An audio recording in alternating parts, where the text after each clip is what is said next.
Let's see this question, students. What it is saying? क्या कह रहा है ये question? Select the incorrect statement. हमें सबसे पहले ये देखना है क्वेश्चन में पूछा क्या गया है. Incorrect statement पूछा गया है. Cleavage is the series of rapid mitotic divisions that starts in the zygote. बिल्कुल सही बात है. ये रहा zygote जो कि बना है by the fusion of male and female gamete. अब इसके अंदर रैपिड माइटोटिक डिवीजन होंगे और वो किस तरह से होंगे? इस तरह से. ग्रोथ नहीं होगी, बस डिविजन्स होंगे. वॉल्यूम वही रहेगा. ये देखिए. फिर उसके बाद इस तरह से.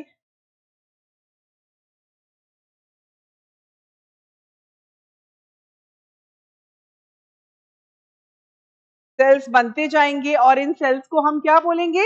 हम इन सेल्स को बोलेंगे ब्लास्टोमियर. क्या बोलेंगे इन सेल्स को? ब्लास्टोमियर. तो ये जो स्ट्रक्चर है ये क्या है? जाइगोट. और ये जो स्ट्रक्चर बन रहे हैं ये एम्ब्रियो हैं. और इन सेल्स को हम क्या बोलते हैं? इन सेल्स को हम बोलेंगे ब्लास्टोमियर. और ये किसका रिजल्ट है? क्लीवेज का. तो क्लीवेज एक रैपिड माइटोटिक डिवीजन है बट उसके अंदर ग्रोथ एब्सेंट होती है. तो ये बिल्कुल करेक्ट स्टेटमेंट है. 2 eggs would have released if the mother has given birth to fraternal twins. देखिए दो तरह के ट्विंस होते हैं. एक होते हैं बिल्कुल मोनोजाइगोटिक ट्विंस बोलते हैं जो एक ही जाइगोट से बनते हैं. लेकिन जो दो अलग अलग जाइगोट से बने उनको बोलते हैं फ्रेटर्नल ट्विंस. तो दो अलग अलग जाइगोट बनाने के लिए हमें क्या चाहिए? दो अलग अलग ओवम एंड 2 डिफरेंट स्पर्म्स. तो इसको मैं समझा देती हूँ आपको. ये करेक्ट स्टेटमेंट है. फ्रेटर्नल ट्विंस का कंसेप्ट समझ लीजिए. Fraternal twins used to call them non identical twins कहते हैं हम उनको. फ्रेटर्नल ट्विंस को क्या कहते हैं? Non identical twins. इसमें क्या होता है? फीमेल रिलीज करती है दो ओवम एक साथ मैच्योर होते हैं एंड ओविडक्ट में जाने के बाद they are fused by 2 different sperms और यहां पर 2 जाइगोट बनते हैं. This is one zygote 1 and this is zygote 2. और फिर ये दोनों जाइगोट ही इसमें कन्वर्ट हो जाते हैं बेबी में. तो कितने ट्विंस प्रोड्यूस हुए? 2 ट्विंस प्रोड्यूस हुए. और उसके लिए मदर को कितने ओवम प्रोड्यूस करने पड़े? 2 ओवा प्रोड्यूस करने पड़े. इसीलिए बोलते हैं fraternal twins. I think it will be clear to you. तो ये बिल्कुल करेक्ट स्टेटमेंट है. Increased production of relaxin during the pregnancy is essential for supporting metabolic changes in fetus. No, metabolic changes के लिए relaxin responsible नहीं है. relaxin का क्या काम है बच्चों?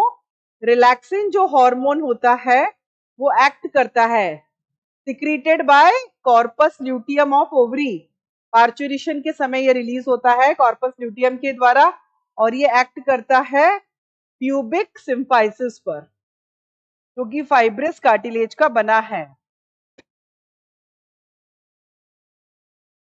और ये प्यूबिक सिम्फाइसिस को क्या करता है? रिलैक्स करता है फॉर इजी चाइल्ड बर्थ.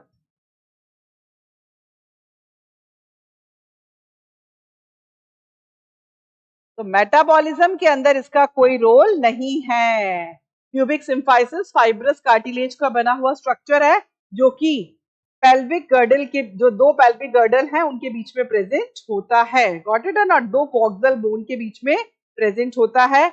और जब बच्चे का जन्म होने वाला होता है तो प्यूबिक सिम्फाइसिस रिलैक्स हो जाता है for easy child birth. Relaxin hormone ये काम करके देता है. ये मेटाबॉलिज्म में रोल प्ले नहीं करता.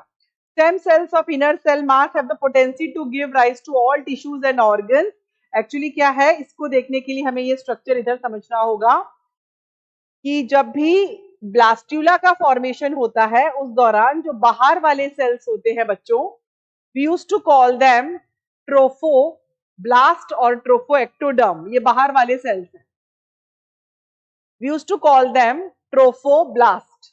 और अंदर वाले सेल्स को हम बोलते हैं बच्चों इनर सेल मास. ये वाला हिस्सा ये कहलाता है इनर सेल मास. ये इनर सेल मास ही है जो कि बनाता है germ layers, ectoderm, endoderm, mesoderm और ये जर्म लेयर्स फर्दर डिफरेंशिएट होकर के कन्वर्ट हो जाती हैं किसके अंदर? Embryo, and then fetus and then child, इस तरह से। और ये बाहर वाले जो सेल्स दिखाई दे रहे हैं ये हैं ट्रोफोब्लास्ट, जो कि प्लेजेंटा बनाने में अपनी भूमिका निभाएंगे, एक्स्ट्रा एम्ब्रियोनिक मेम्ब्रेन का ये फॉर्मेशन करते हैं। तो यहाँ पर आपको बिल्कुल क्लियर हो गया होगा कि ये जो स्टेटमेंट दे रखा है, इनर सेल मास, जो स्टेम सेल्स होते हैं उसके, उनके अंदर पावर होती है, पोटेंसी होती है to give rise to all the tissues and organs. बिल्कुल करेक्ट स्टेटमेंट ये है। इसके अंदर इनकरेक्ट जो हमें मार्क करना है वो है सी। I think it will be clear to you all.